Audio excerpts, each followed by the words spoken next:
Hi అండి అందరికీ. ఈరోజు మనం కోడిగుడ్డు ఉల్లికారం ఎలా చేయాలో తెలుసుకుందామండి. ముందుగా నేను ఉల్లిగడ్డ కట్ చేసుకొని ఇక్కడ నేను 4 బాయిల్డ్ ఎగ్ తీసుకున్నానండి. తర్వాత కళాయి పెట్టి ఆయిల్ వేడెక్కాక అందులో జీలకర్ర ఆవాలు వేసి తర్వాత ఉల్లిగడ్డ వేసానండి. కొంచెం పసుపు వేసి వేయించుకోవాలండి. తర్వాత ఇక్కడ నేను కరివేపాకు వేస్తున్నానండి. ఇది సింపుల్గా ఈజీగా అయిపోద్దండి. తర్వాత ఇక్కడ బాయిల్డ్ అయిన ఎగ్స్ని ఇలా హాఫ్గా చేసుకున్నానండి.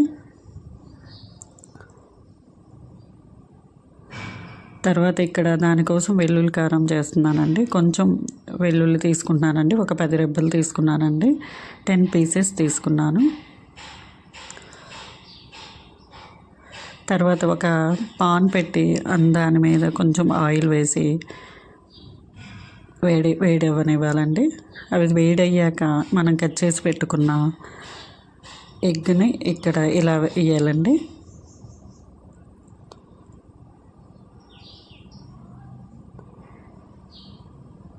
ఇవి కొంచెం ఇలా చేస్తే కొంచెం రోస్ట్ అయినట్టు ఉంటాయండి. తర్వాత మిక్సీ జార్లోకి వెల్లుల్లి తీసుకున్నాం కదా, దానిలో కొంచెం కారం, కొంచెం ఉప్పు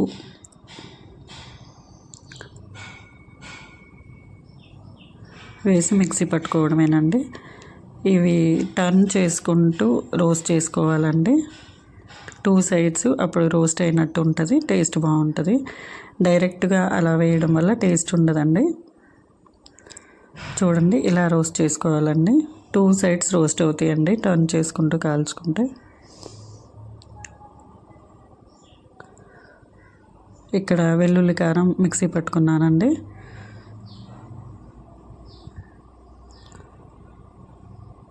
తర్వాత మనం వేయించుకున్న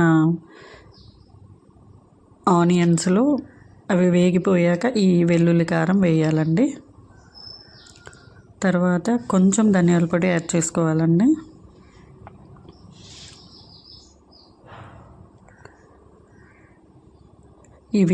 ఈ ఎగ్స్ 2 సైడ్స్ రోస్ట్ చేసుకున్నానండి. డైరెక్ట్గా అలానే వేసేస్తున్నానండి.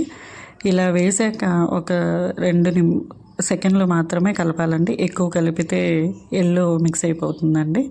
చూడండి, 2 సైడ్స్ ఇలా కొంచెం మొత్తం అలా లైట్గా చుట్టూ కలపాలండి. మధ్యలో నుంచి కలపకూడదండి, చుట్టూ కలపాలి. తర్వాత కొత్తిమీర వేసి 1 నిమిషం ఉంచి స్టవ్ ఆఫ్ చేయడమేనండి.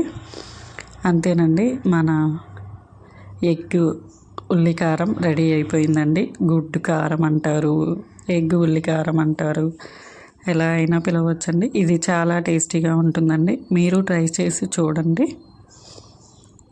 కామెంట్ బాక్స్లో ఎలా వచ్చిందో కామెంట్ చేయండి.